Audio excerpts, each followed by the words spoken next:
ஒரு காட்டுல ஒரு முனிவர் இருந்தார். ஒரு நாள் அவரை தேடிட்டு 4 பேர் வந்தாங்க. சுவாமி, எங்களுக்கு ரொம்ப நாளா ஒரு சந்தேகம்னாங்க. என்னன்னு கேட்டார். இந்த உலகத்துல எவ்வளவோ காரியங்கள் நடக்குது, எது நியாயம் எது அநியாயம் அப்படின்னு புரிஞ்சுக்க முடியலன்னாங்க. அது யாராலையும் புரிஞ்சுக்க முடியாதுன்னார் முனிவர். வந்தவங்களுக்கு ஆச்சரியமா போச்சு, ஒரு மாதிரியா பார்த்தாங்க. இதை முனிவர் கவனிச்சார். சரி, புறப்படுங்க என்னோடன்னார். எங்கன்னு கேட்டாங்க. இப்போ உங்க 4 பேரையும் ஒரு புஷ்பக விமானத்துல அழைச்சிட்டு போறேன்.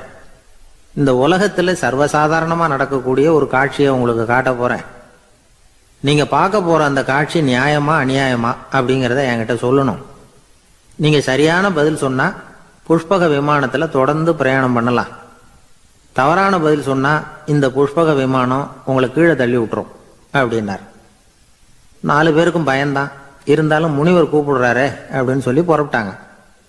அவங்க எல்லாரும் புறப்பட்டு ஒரு காட்டு வழியா போயிட்டு இருக்கிறாங்க புஷ்பக விமானத்துல. அங்க நடக்கிற ஒரு காட்சியை காட்டுறார் முனிவர். அதோ அங்க பாருங்கன்னார். அந்த விமானத்துல இருந்தபடியே எல்லாரும் கீழே குனிஞ்சு பாக்குறாங்க. அங்க ஒரு தாய் புலி அப்பதான் குட்டி போட்டிருக்கு. குட்டிகளை ஈன்ற உடனே பசிக்கு இறை தேடி அந்த பக்கமா வருது. அதே நேரம் ஒரு தாய் மான், அதுவும் அப்பதான் குட்டி போட்டிருக்கு. அதுவும் இதே மாதிரி குட்டிகளை ஈன்ற உடனே பசிக்கு இறை தேடி அந்த பக்கமா வருது. இப்ப அந்த புலி அந்த மானை அடிச்சு போட்டுடுது. அதுவும் சாப்பிடுது, குட்டிகளுக்கும் கொடுக்குது. இப்போ அந்த புலி குட்டிகள் முகத்துல மகிழ்ச்சி, தாயை இழந்த அந்த மான் குட்டிகள் முகத்துல துக்கம். இப்போ அந்த முனிவர் 4 பேர்கிட்டையும் கேட்கிறார், நீங்க இங்க பாத்தீங்களே, இதுல எது நியாயம் எது அநியாயம்?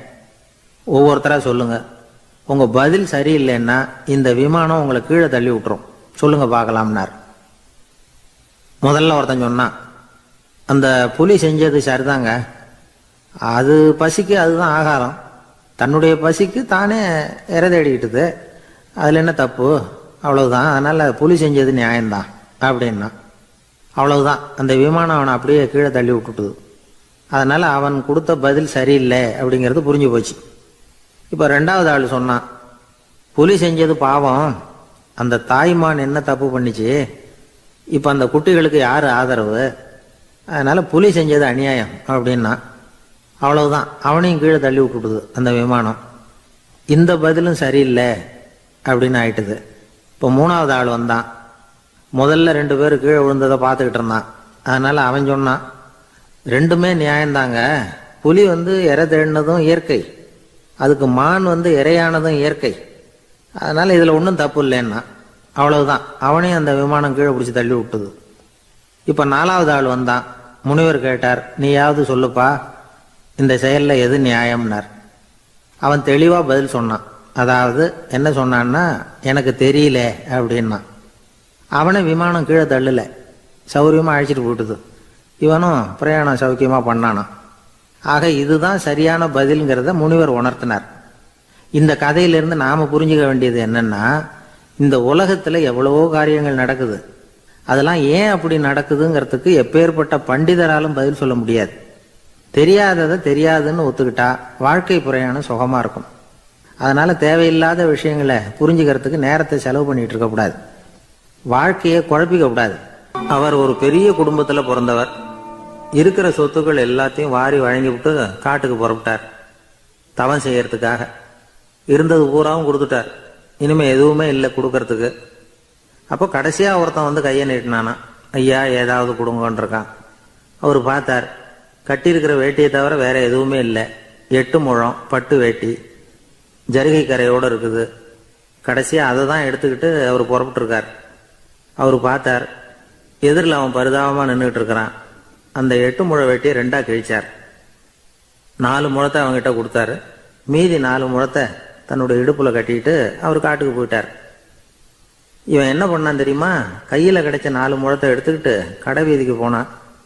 பழைய பட்டு வேட்டி ஜருகை இதையெல்லாம் விலைக்கு வாங்குற வணிகர் ஒருத்தர் இருக்கார். அவர்கிட்ட போனான். இதை விலைக்கு எடுத்துக்கிறீங்களா அப்படின்னு கேட்டிருக்கான். அவர் வாங்கி பார்த்துருக்கார். ஆஹா, இது ரொம்ப அருமையான வேட்டி, விலை உயர்ந்த ஜருகை, இது ஏது உனக்கு அப்படின்னு கேட்டாரான். அவன் நடந்தது சொல்லியிருக்கான். அப்படின்னா ஒன்று செய்ய, இந்த வேட்டியோட இன்னொரு பாதியையும் மெதுவாக வாங்கிட்டு வந்துரு, உனக்கு நிறைய பணம் தர்றேன் அப்படின்னாரான் அந்த வணிகர். இவன் கொஞ்சம் யோசனை பண்ணி பார்த்தான். கொஞ்சம் இருங்க வந்துடுறேன் அப்படின்னு சொல்லிவிட்டு நேராக காட்டுக்கு போனான். அவர் எங்கே இருக்காருன்னு தேடி கண்டுபிடிச்சான். அவர் ஒரு இடத்துல தவக்கோலத்தில் இருக்கிறார். கட்டியிருந்த இடவேட்டியும் அவர் அறியாமல் நழுவி கீழே விழுந்து கிடக்குது. இவனுக்கு ரொம்ப வசதியாக போச்சு. அவரை கேட்க வேண்டிய அவசியமே இல்லை. மெதுவாக சத்தம் போடாமல் அடி மேலே அடி வச்சு நெருங்கினான். அவர் கண்ணை மூடிக்கிட்டு அவர் பாட்டு நின்றுட்டு இருக்கிறார். இவன் மெதுவாக போய் கீழே கிடந்த அந்த துணியை எடுத்துக்கிட்டு சத்தம் போடாமல் திரும்பி நடந்தான். ஒரு 2-3 அடி எடுத்து வச்சிருப்பான். அப்படி ஓட ஆரம்பிக்கிற சமயத்தில் அவன் காலில் கீழே கிடந்த முள்ளு ஒன்று நறுக்குன்னு தைச்சு விட்டுது. வலி தாங்க முடியாமல் அம்மான்னு கத்தியிருக்கான். இந்த சத்தத்தினால கண்ணை மூடி நின்றுகிட்டு இருந்த அவரோட தவம் கலைஞ்சது. மெல்ல கண்ணை திறந்து பார்க்குறார். தன் இடையில இருந்த வேட்டி அவன் கையில் இருக்கு. இப்போ அவர் நினைக்கிறார். என்ன நினைக்கிறாருன்னா, இந்த வேட்டி மீது நான் வைத்த ஆசையல்லவா அவனை திருடனாக ஆக்கி விட்டது அப்படின்னு நினைச்சாராம். இந்த வேட்டி மேல நாம வச்ச ஆசை அவனை திருடும்படி ஆக்கி விட்டதே அப்படின்னு நினைச்சாராம். இது எப்பேற்பட்ட மனநிலை அப்படிங்கிறத கொஞ்சம் யோசனை பண்ணி பாருங்க. தான் ஒரு பொருள் மேல வச்ச பற்று இன்னொரு மனிதன் திருடனாக ஆகிறதுக்கு காரணம் ஆயிட்டுதேன்னு நினைக்கிறார். அப்படி நினைச்ச அந்த பெரியவர் யார் தெரியுமா? அவர் தான் மகாவீரர். இழந்துட்டேங்கிறியே, நீ என்னத்தை கொண்டுகிட்டு வந்த எங்க இழந்துடுறதுக்கு? நீ என்னத்தை உண்டாக்குன இது அழிஞ்சுட்டுதுன்னு சொல்றதுக்கு? இதுதான் அவருடைய சிந்தனை. இன்றைக்கு நம்ம சிந்தனையெல்லாம் வேற மாதிரி இருக்குது. ஒருத்தன் நடுத்தருவில் உட்காந்து அழுதுகிட்டு இருந்தான்.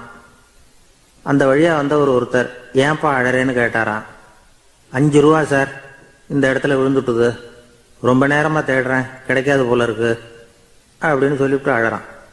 எப்போ தொலைஞ்சதுன்னு கேட்டாராம் அவரு. அது எனக்கு தெரியாது சார், பணத்தை தொலைச்சவன் தேடி பார்த்துட்டு போயிட்டான், நான் அவனுக்கு பின்னாடி தேட வந்தவன் அப்படின்னு நானா.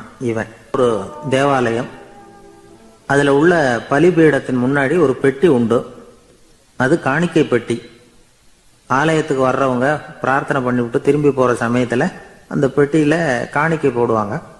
அவங்களால எவ்வளவு முடியுமோ அவ்வளவு போடுறது வழக்கம். அவங்க வசதிக்கு தகுந்த மாதிரி போடுவாங்க. வசதி உள்ளவங்களா இருந்தாலும் சரி, வசதியே இல்லாத வறியவர்களா இருந்தாலும் சரி, ஆலய காணிக்கை பெட்டியில காசு போடுறது அவங்களுக்கு ரொம்ப பெருமையான ஒரு செயல். ஒரு சமயம் இயேசு தம்முடைய சீடர்களோடு அந்த ஆலயத்துக்கு வர்றார். அங்க உட்காந்து ரொம்ப நேரம் வழிபாடு பண்ணிட்டு இருக்கிறார். சீடர்களும் அந்த ஜபத்துல கலந்துக்கிட்டாங்க. வழிபாடு முடிஞ்சுது. இயேசு உட்கார்ந்துருக்கிறார். காணிக்கை பெட்டியில காசு போடுறவங்கள கவனிக்கிறார். சீடர்களும் அதையே கவனிச்சுக்கிட்டு இருக்கிறாங்க. ரொம்ப பேர் வரிசையா வந்தாங்க. அவங்களால முடிஞ்ச அளவுக்கு காசு போட்டுட்டு அவங்க பாட்டுக்கு போய்கிட்டு இருக்கிறாங்க. வசதியானவங்க நிறைய பேர் வந்தாங்க. அதுக்கு மத்தியில வயசான ஒரு அம்மா, அவங்களும் வந்து காசு போட்டுட்டு போறாங்க. இப்போ இயேசு தன்னுடைய சீடர்கள் பக்கம் திரும்பினார். ஒரு கேள்வி கேட்டார். இப்போ இந்த காணிக்கை பெட்டியில நிறைய பேர் வந்து காசு போட்டுட்டு போறத நீங்க கவனிச்சிங்க. இன்னைக்கு இந்த காணிக்கை பெட்டியில ரொம்பவும் அதிகமா காசு போட்டது யார் அப்படின்னு கேட்டார். முதல்ல வந்தார ஒரு பெரிய மனுஷன், அவர் தான் அதிகமா போட்டார் அப்படின்னாரு ஒருத்தர்.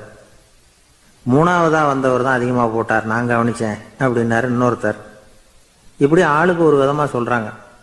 கடைசியா இயேசு சொன்னாராம், இன்றைக்கு அந்த பெட்டியில அதிகமா காசு போட்டவங்க அந்த வயசான அம்மா தான் அப்படின்னாராம். சீடர்களுக்கு ஒன்றும் புரியல. அந்த அம்மா ரொம்ப ஏழையாச்சே, அவங்க எப்படி அதிகமா காணிக்கை செலுத்த முடியும் அப்படிங்கிறது அவங்க சந்தேகம். இயேசு விளக்குனார். நிறைய பேர் வந்தாங்க, நிறையவே காசுகள் போட்டாங்க, அது உண்மைதான். ஆனாலும் அந்த அம்மா என்ன பண்ணாங்க கவனிச்சிங்களா? வந்தாங்க, தன்னுடைய காசு பைய திறந்தாங்க, அப்படியே கொட்டுனாங்க. அதுல இருந்தது 2 காசுகள் தான். அந்த 2 காசும் காணிக்கை பெட்டியில விழுந்துட்டுது. மற்றவங்கள்லாம் தங்கள்கிட்ட இருந்த செல்வத்தின் ஒரு சிறு பகுதியை எடுத்து பெட்டியில போட்டாங்க. ஆனா இந்த அம்மா தன்கிட்ட என்ன இருந்ததோ அதை அப்படியே போட்டுட்டாங்க. தன்னுடைய பிழைப்புக்காக வச்சிருந்த அவ்வளவையும் இழக்கிறதுக்கு தயாராயிட்டாங்க. அவ்வளவு தாராள மனசு அவங்களுக்கு. அதனால அவங்க செலுத்தின காணிக்கை தான் அளவுல அதிகம் அப்படின்னார். விலை மதிப்பில்லாத முத்து புதையல் ஒருத்தனுக்கு கிடைக்க போகுதுன்னு வச்சுக்கோங்க. அதன் மதிப்பை உணர்ந்தவன் என்ன பண்ணுவான்? அதை அடையறதுக்காக தன்கிட்ட இருக்கிற எதையும் கொடுக்கறதுக்கு தயாரா இருப்பான் இல்லையா? அது மாதிரிதான் இதுவும் அப்படின்னார். உலக மதிப்பீடுகளை துரும்பா தூசியா மதிச்சு அதையெல்லாம் உதறி விடுகிறவன் இறையருள் அப்படிங்கிற இணையில்லாத செல்வத்தை பெறுகிறான் அப்படிங்கிறது இதுல உள்ள கருத்து. இறைவனுக்காக இழப்பதுன்னா துன்பப்படுகிறவர்களுக்காக, ஏழைகளுக்காக, ஏதுமற்றவர்களுக்காக இழப்பது அப்படின்னு அர்த்தம். உங்கள் அயலானுக்கு நீங்கள் என்ன உதவி செய்தாலும் அதை எனக்கே செய்கிறீர்கள் அப்படின்னு இயேசு சொல்லியிருக்கிறார். அடுத்தவங்களுக்கு உதவணுங்கிற குணம் இன்னைக்கு ரொம்ப குறைஞ்சு போச்சு. ஒருத்தன் வாழைப்பழத்தோல் வழுக்கி கீழே விழுந்துட்டான். பக்கத்தில் இருந்த நண்பன் உடனே இவனை தூக்கிக்கிட்டு போய் ஆஸ்பத்திரியில் சேர்த்துட்டான். அதுக்கப்புறம் சொன்னான், நீ அந்த வாழைப்பழத்தோலில் காலை வைக்க போறத முன்னாடியே நான் கவனிச்சுட்டேன் அப்படின்னானா. அப்படின்னா அப்பவே நீ எனக்கு உதவி செஞ்சிருக்கலாமே அப்படின்னானா அவன். நான் டாக்டருக்கு உதவலாம்னு நினைச்சுட்டேன் அப்படின்னா.